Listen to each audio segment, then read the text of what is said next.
आपने कितनी bar chart पर एक ऑर्डर ब्लॉक मार्क किया, प्राइस वहां आई, आपने एंट्री ली और प्राइस ने वहां से रिएक्ट ही नहीं किया। ऑर्डर ब्लॉक फेल हो गया और आप लॉस में चले गए। लेकिन थोड़ी देर बाद आपने नोटिस किया उस ऑर्डर ब्लॉक के अंदर एक छोटी सी विक थी और प्राइस ने उसी विक पर रिएक्ट किया था।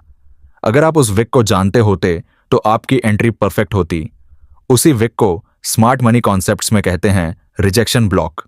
और आज हम चार्ट पर यही समझेंगे रिजेक्शन ब्लॉक क्या होता है, ये कैसे बनता है, ये ऑर्डर ब्लॉक से अलग क्यों है और इसे ट्रेड में कैसे यूज करें।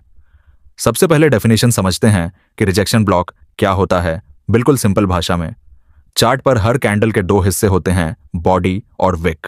बॉडी वो हिस्सा है जहां कैंडल ओपन और क्लोज हुई। विक वो हिस्सा है जहां प्राइस मोमेंटरीली गई लेकिन वापस आ गई। और यही विक जब वो किसी पुराने हाई या लो की लिक्विडिटी को स्वीप करके वापस आती है, उसे ही रिजेक्शन ब्लॉक कहते हैं। चार्ट पर इसे देखते हैं। मान लीजिए एक बेरिश सिनेरियो है। एक कैंडल बनती है जिसकी विक ऊपर जाती है। वो ऊपर जाकर एक पुराने हाई को हिट करती है, उस हाई पर रखे बायर्स के स्टॉप लॉस लेती है और फिर वापस नीचे आ जाती है। वो कैंडल जहां क्लोज होती है वहां बॉडी है और जहां तक विक गई वो जोन है, रिजेक्शन ब्लॉक। बुलिश सिनेरियो में यह उल्टा होता है। एक कैंडल की विक नीचे जाती है, एक पुराने लो को स्वीप करती है, सेलर्स के स्टॉप लॉस लेती है और ऊपर वापस आ जाती है। वो नीचे वाली विक वो है बुलिश रिजेक्शन ब्लॉक। इतना सिंपल है इसका डेफिनेशन। और ट्रू एसएमसी फ्रेमवर्क में इसे सबसे फास्ट पॉइंट ऑफ इंटरेस्ट माना जाता है। मतलब जब प्राइस किसी डीलिंग रेंज में होती है और आपको कोई एंट्री पॉइंट चाहिए तो रिजेक्शन ब्लॉक उस डीलिंग रेंज का सबसे प्रिसाइज और सेंसिटिव जोन होता है। अब सबसे इंपॉर्टेंट पॉइंट, रिजेक्शन ब्लॉक और ऑर्डर ब्लॉक में फर्क क्या है। अब चार्ट पर दोनों को कंपेयर करते हैं क्योंकि यहीं से क्लैरिटी आती है। ऑर्डर ब्लॉक एक कैंडल की बॉडी होती है, खासकर वो लास्ट कैंडल जो ऑपोजिट डायरेक्शन में मूव करने से पहले बनी हो। ये एक जोन होता है, थोड़ा वाइड। रिजेक्शन ब्लॉक उस कैंडल की विक होती है। यह ऑर्डर ब्लॉक से ज्यादा स्पेसिफिक और ज्यादा नैरो होता है। चार्ट पर यह देखिए, एक बेरिश मूव आई, उसके ठीक पहले एक बुलिश कैंडल बनी जिसकी विक ऊपर एक पुराने हाई को छूकर आई। अब यहां दोनों मौजूद हैं। उस कैंडल की बॉडी एक ऑर्डर ब्लॉक है और उस कैंडल की विक एक रिजेक्शन ब्लॉक है। जब दोनों एक साथ हों, यानी रिजेक्शन ब्लॉक ऑर्डर ब्लॉक के अंदर हो, तो वो जोन और भी पावरफुल होता है। लेकिन हमेशा दोनों साथ नहीं होते। कभी कभी एक कैंडल की सिर्फ विक होती है जो लिक्विडिटी स्वीप करती है, लेकिन उसके साथ कोई ठीक ठाक बॉडी नहीं होती जिससे प्रॉपर ऑर्डर ब्लॉक नहीं बनता। ऐसे में सिर्फ रिजेक्शन ब्लॉक होता है और वो अकेला भी काफी पावरफुल होता है। इसे अलग से समझना जरूरी है क्योंकि ज्यादातर ट्रेडर्स सिर्फ ऑर्डर ब्लॉक ढूंढते हैं और रिजेक्शन ब्लॉक मिस कर देते हैं। जब ऑर्डर ब्लॉक फेल हो जाए, यह सेक्शन बहुत इंपॉर्टेंट है और यही वो जगह है जहां रिजेक्शन ब्लॉक की असली ताकत दिखती है। चार्ट पर एक सिचुएशन देखते हैं जो बहुत कॉमन है। प्राइस एक ऑर्डर ब्लॉक पर आई, आपने यहां एंट्री ली, लेकिन प्राइस ने ऑर्डर ब्लॉक को रिस्पेक्ट नहीं किया, उसे थ्रू कर गई, आप लॉस में चले गए। अब ज्यादातर ट्रेडर्स यहां फ्रस्ट्रेट होकर चार्ट बंद कर देते हैं। लेकिन जो ट्रेडर रिजेक्शन ब्लॉक जानता है वो अब चार्ट पर एक नई चीज देखता है।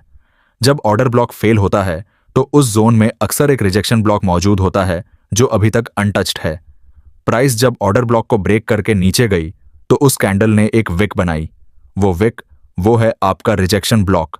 और जब प्राइस वापस ऊपर आएगी और उस विक के लेवल को टेस्ट करेगी, वहां से एक फ्रेश बेरिश रिएक्शन मिल सकती है। चार्ट पर यह एग्जैक्ट सीक्वेंस देखिए। ऑर्डर ब्लॉक था यहां, प्राइस ने उसे ब्रेक किया, कैंडल की विक ने एक नया जोन बनाया, प्राइस वापस आई, उस विक को टच किया और फिर से नीचे चली गई। यही है रिजेक्शन ब्लॉक का सेकेंडरी यूज। जब प्राइमरी टूल फेल हो तब यह बैकअप की तरह काम करता है और इसीलिए ट्रू एज एएमसी में इसे highly sensitive point of interest कहा जाता है। बेरिश रिजेक्शन ब्लॉक, इसको चार्ट पर पहचान कर एंट्री कैसे लें। अब चार्ट पर बेरिश सेटअप देखते हैं स्टेप बाय स्टेप। यह सिनारियो तब बनता है जब हायर टाइम फ्रेम पर बेरिश बायस हो और स्मार्ट मनी ऊपर की लिक्विडिटी स्वीप करके नीचे जाना चाहता हो। चार्ट पर देखिए, ऊपर एक पुराना हाई है जहां बाय स्टॉप लॉस हैं, यह बाय साइड लिक्विडिटी है। अब एक कैंडल बनती है जिसकी विक ऊपर जाती है, उस हाई को ब्रीफली टच करती है, लिक्विडिटी स्वीप करती है और कैंडल का बॉडी नीचे क्लोज होता है।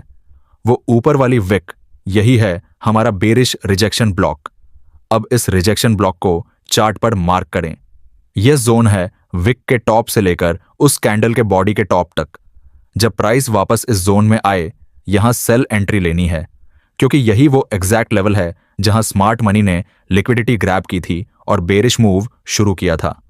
प्राइस इस लेवल को रिस्पेक्ट करती है क्योंकि यहां अभी भी अनफिल्ड सेल ऑर्डर्स हो सकते हैं। ये एंट्री इतनी प्रिसाइज होती है कि आपका स्टॉप लॉस बहुत छोटा रखना पड़ता है, बस विक के टॉप के थोड़ा ऊपर, और टारगेट होता है नीचे की सेल साइड लिक्विडिटी पर। इसीलिए रिजेक्शन ब्लॉक बेस्ड एंट्रीज में रिस्क टू रिवॉर्ड नेचुरली बहुत अच्छा होता है। बुलिश रिजेक्शन ब्लॉक, इसको चार्ट पर पहचान कर एंट्री कैसे लें। अब बुलिश सिनारियो देखते हैं। यह बेरिश का मिरर है, लेकिन चार्ट पर एक बार देखना जरूरी है ताकि दोनों सेटअप्स आंखों में बैठ जाएं। चार्ट पर देखिए, हायर टाइम फ्रेम बुलिश बायस है। नीचे एक पुराना लो है जहां से स्टॉप लॉस हैं। यह सेल साइड लिक्विडिटी है। एक कैंडल बनती है जिसकी विक नीचे जाती है, उस लो को स्वीप करती है, लिक्विडिटी ग्रैब होती है और कैंडल ऊपर क्लोज होती है। वो नीचे वाली विक, यही है बुलिश रिजेक्शन ब्लॉक। इस जोन को मार्क करें, विक के बॉटम से लेकर उस कैंडल के बॉडी के बॉटम तक। जब प्राइस वापस इस जोन में पुल बैक करे, यहां बाय एंट्री लेनी है। ये वो सेम लेवल है जहां स्मार्ट मनी ने नीचे की लिक्विडिटी स्वीप की और बुलिश मूव शुरू की। प्राइस इस लेवल पर वापस आने पर फिर से रिएक्ट करेगी। एक इंपॉर्टेंट बात, बुलिश रिजेक्शन ब्लॉक तब और भी पावरफुल होता है जब उस कैंडल के बाद एक फेयर वैल्यू गैप भी बना हो। मतलब लिक्विडिटी स्वीप हुई, रिजेक्शन ब्लॉक बना और उसके तुरंत बाद एक इंपल्सिव बुलिश मूव आई जिसमें FVG भी बना। ये तीनों एक साथ, ये कॉम्बिनेशन चार्ट पर जब दिखे, वहां एंट्री का कॉन्फिडेंस लेवल सबसे ज्यादा होता है। अब एक ब्रॉडर पिक्चर देखते हैं, डीलिंग रेंज में रिजेक्शन ब्लॉक कहां फिट होता है। ट्रू एज MC में डीलिंग रेंज वो रेंज होती है जो एक स्विंग हाई से एक स्विंग लो के बीच होती है।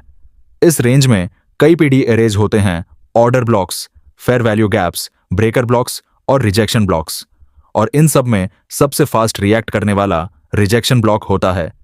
चार्ट पर एक डीलिंग रेंज मार्क करें, ऊपर स्विंग हाई, नीचे स्विंग लो। अब प्राइस इस रेंज में कहां है? अगर प्राइस रेंज के टॉप पर है और आपको सेल एंट्री चाहिए तो आप रिजेक्शन ब्लॉक ढूंढिए। वो कैंडल जिसने ऊपर के हाई को स्वीप किया, उसकी विक आपका एंट्री जोन है। और अगर उस रेंज में पहले एक ऑर्डर ब्लॉक था जो फेल हो गया, अब वही फेल हुआ ऑर्डर ब्लॉक आपको रिजेक्शन ब्लॉक की फॉर्म में एक सेकंड चांस दे रहा है। चार्ट पर इन दोनों सिचुएशंस को आइडेंटिफाई करने की प्रैक्टिस करें और आप नोटिस करेंगे कि रिजेक्शन ब्लॉक आपको एंट्रीज देता है जो ऑर्डर ब्लॉक अलोन नहीं दे पाता। यह कॉन्सेप्ट इसीलिए वैल्यूएबल है क्योंकि मार्केट हर बार परफेक्ट नीटली फॉर्म्ड कैंडल्स नहीं देता। विक्स अक्सर ऑर्डर्स ब्लॉक्स को स्लाइटली ओवरशूट करती हैं, और जो ट्रेडर सिर्फ ऑर्डर ब्लॉक बॉडी देखता है वो कंफ्यूज्ड होता है। जो ट्रेडर रिजेक्शन ब्लॉक देखता है वो उस ओवरशूट को अपॉर्चुनिटी की तरह ट्रीट करता है। तो दोस्तों, आज हमने चार्ट पर पूरी तरह समझा कि रिजेक्शन ब्लॉक क्या होता है। यह एक लिक्विडिटी स्वीप करने वाली कैंडल की विक है। बेरिश सिनारियो में ऊपर वाली विक, बुलिश सिनारियो में नीचे वाली विक।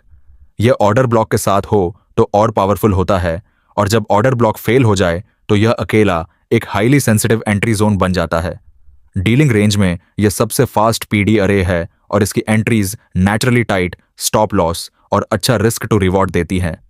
अब अगली बार जब आप चार्ट पर एक कैंडल देखें जिसकी विक किसी हाई या लो को ब्रीफली छूकर वापस आई हो, रुकिए, उस विक को मार्क करिए।